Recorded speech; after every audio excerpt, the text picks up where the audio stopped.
What's up, everybody? Toss H Gaming here. We're doing a news story today, and we're going to talk about Fantasy Flight's new Lord of the Rings: Journeys to Middle-earth, which is a app-driven cooperative or single-player adventure game, and that uses cards instead of dice. First impressions, it's looking pretty interesting.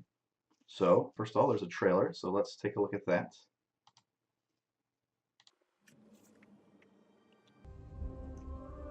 The world is changing. Mists creep in on the heels of the night, and many can sense the doom that is coming for Eriador. Eriador. The elves note the darkening of the stars.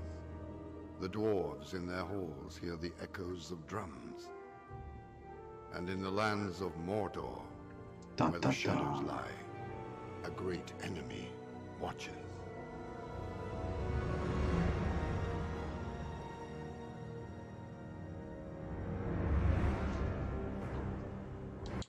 So here's our first look at the game. Of course, digital representation. Looks like we're got a hex-based overworld map.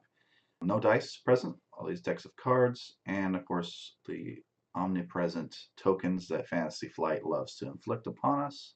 But, that's to be expected, I imagine.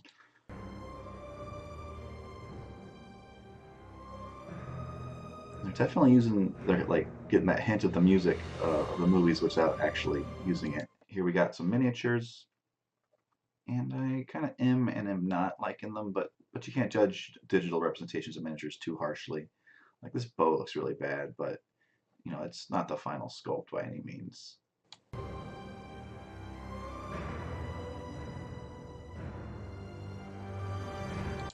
Female character here, that's cool.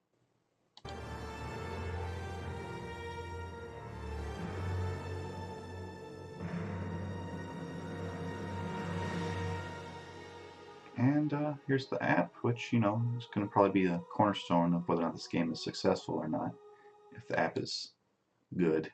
So first thing, it's a pre-order bonus, which, sometimes is going to be a little scammy. And if you pre-order, you get the player mats. And I think player mats actually are a pretty useful resource, like in a card-driven game, especially if you're trying to teach it to people. Of course, that means, why aren't they just available? But of course, it is a business. So it looks like we'll be playing on an overworld hex-based map. Here's a couple look at the potential heroes we can use. Interestingly, Gimli, of course, is a real member of the actual Fellowship of Nine, and Bilbo is not. So that's a little bit strange. And then the article talks a little bit about how stats work. Rather than rolling dice, you have a deck of cards, and when you do an action based on like the type of action, so if you're trying to dodge someone, you'd probably use agility. You draw the number of cards off the top of your deck based off of your stat. So Bilbo could draw 3 cards for agility action, but only 2 for a might action. And then apparently you're looking for symbols. And if you get the right symbol, then you succeeded in the task. So obviously drawing more cards is better. And then it talks a little bit about how you can also take these cards out of your deck to use them as powers, but we haven't really explored that yet. And here's a look at our 6 available heroes. We got Gimli and Bilbo. Archer character, it could be Legolas, but it doesn't really seem like Legolas to me. And then these 2 characters, I believe, looks like they're female, which is a good thing.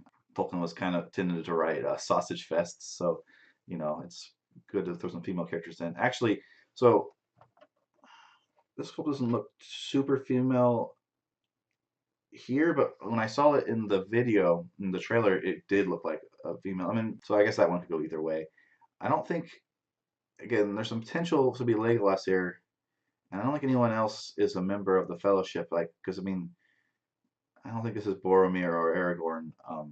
Reason being, we would expect Boromir to have a shield, and I mean, I guess this could be Aragorn, but I don't.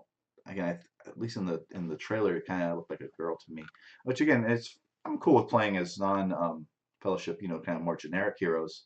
Although it's weird to have Gimli here and then not so, and I have any others. So maybe this is Legolas. So not a recreation of the quest to destroy the ring, but more some random adventures in Middle Earth, and that's fine. So mostly we'll be playing on this overland map, but looks like combat will often be on these square grid maps. I'm loving that they're not the interlocking maps from like Doom or what's the big one, Imperial Assault. I hated putting those together. There's always like the one piece you're missing, and it's like, well, pretend this is that piece. I can't find it. Here's a look at the enemy models, and there's 25 enemy models. So that's with plus the 6 is 31 models, miniatures for $99, $3 a model. But of course, you're also getting all this cardboard, so it seems decent. Orcs and goblins, got your troll, your warg. We're missing our giant spiders, but hopefully there's a couple more miniatures than just these guys. You figure, probably 3 wargs, 1 cave troll. So unless they're doing kind of the like, 5 of these, 5 of these, 5 of these, hopefully a couple more sculpts in the box. And look at the app. That's pretty much all we know right now. I'm pretty excited. I know this isn't the first game or even the first time Fantasy Flight has messed around with an app being integrated with the board game, but I feel like this is the one that's going to do it. What do you guys think? Are you excited about oh, I forgot what it's called.